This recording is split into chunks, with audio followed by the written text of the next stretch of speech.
30 साल पुराने जैन मंदिर और उससे जुड़ी आस्था को सरकार ने न्यायपालिका ने चंद घंटों में तहस नहस कर दिया। ये सूचना जब जनशासन के सिंह निर्यापक मुनि पुंगव श्री सुधासागर जी महाराज के पास पहुंची तो उन्होंने पूरे देश के जैन समाज को सचेत कर दिया और बोले ये मामला बस मुंबई का नहीं बल्कि पूरे भारत का है। अब ये मंदिर किसी हिंसक समाज का हटाया गया होता तो कर्फ्यू लग गया होता। आज यदि यह मंदिर किसी हिंसक समाज का गिराया होता तो आज सारे भारत में कर्फ्यू लग गया होता। किसी हिंसक समाज का उठाया होता, एक छोटा सा भी चबूतरा हटा दे, छोटा सा भी कोई मजार हटा देते तो हंगामा विश्व युद्ध की स्थिति बन जाती। जैनी लोग अहिंसक हैं तो सरकार का भी कर्तव्य होता है कि अहिंसक समाज को अहिंसक तरीके से ही व्यवहार किया जाए।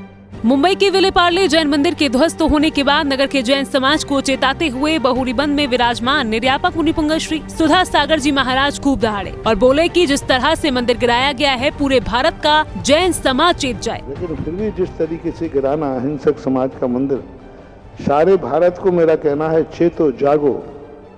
आज का शासन प्रशासन उसी के ऊपर हावी होता है जो अहिंसक होते हैं, सत्य के उपासक होते हैं। आज मुंबई का मंदिर गिराया, कल कहीं और का गिरा दिया जाएगा। पूरे भारत के जैन समाज को संगठित होना होगा। अपन को संगठन जानना पड़ेगा। आज मुंबई का गिराया, कल और कहीं का गिरा सकते हैं, कहीं का।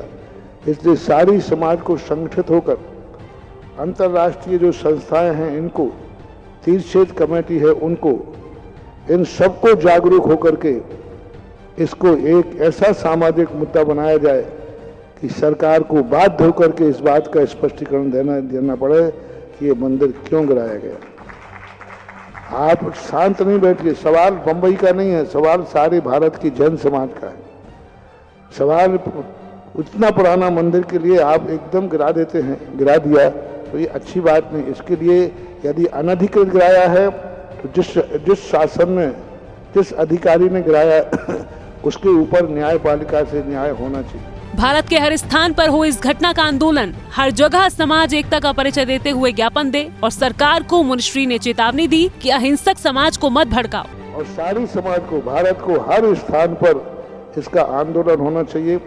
सभी स्थानों पर ज्ञापन दे, सभी स्थानों पर जुलूस निकालें, सभी स्थानों पर बम्बई मंदिर के विरोध में अपना विरोध दर्ज करा करके और समाज की एकता और संगठन का परिचय दे। अहिंसक समाज को मेरा शासन प्रशासन का कहना है, अहिंसक समाज को मत भड़काओ, क्योंकि अहिंसक समाज जब भड़केगी तो सारे देश में फिर क्या आग लगेगी ये नहीं कह सकते। क्योंकि धर्म के और अहिंसक को यदि तुमने छेड़ा तो शायद प्रकृति ही इतना विद्रूप हो जाएगी कि तुम उस प्रकृति को नहीं संभाल पाओगे। खुद तुम्हारी राज की सत्ताओं पर भी असर पड़ सकता है। इसलिए जिसने भी यह अनधिकृत चेष्टा की है उसके लिए दंड मिलना चाहिए। इसके साथ ही सिंगोली में जैन संतों के ऊपर आए उपसर्ग पर समाज को एकत्र होकर सरकार के पास जाने के लिए निर्देशित किया। और एक अभी साधुओं के ऊपर जो उपसर्ग आया था अभी 2 दिन 3 दिन पहले, हाँ, साधुओं के ऊपर 2 उपसर्ग, इसके संबंध में सारे भारत की समाज को ज्ञापन देना चाहिए। समाज से न्याय मांगना चाहिए, सरकार से न्याय मांगना चाहिए।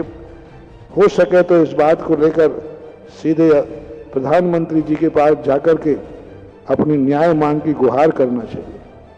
महाराष्ट्र सरकार के पास जाना चाहिए।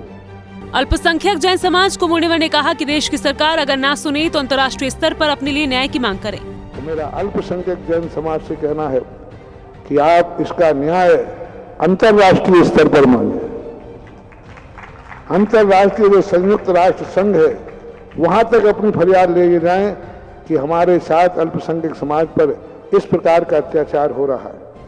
पहले अपनी भारत सरकार से करें, प्रांतीय सरकार से करें। यहाँ न्याय नहीं मिलता है तो अंतर्राष्ट्रीय आवाज उठाएं। आवाज उठाना चाहिए। शांत बैठने से कुछ नहीं होने वाला। आवाज उठाएंगे तभी न्याय मिलेगा और आगे फिर मंदिर टूटने से बच जाएंगे। नहीं तो आज एक टूटा है, कल 11 टूटेंगे। इस पर सबको विचार करना चाहिए। और इस प्रकार से जैन समाज के साथ हो रहे अन्य पर समाज का मार्गदर्शन करते हुए निर्यापक मुनिपुंगव श्री सुधा सागर जी महाराज ने संगठित होने की प्रेरणा दी। जैन फोकस के लिए बहोरी बंद मध्य प्रदेश से ब्यूरो रिपोर्ट।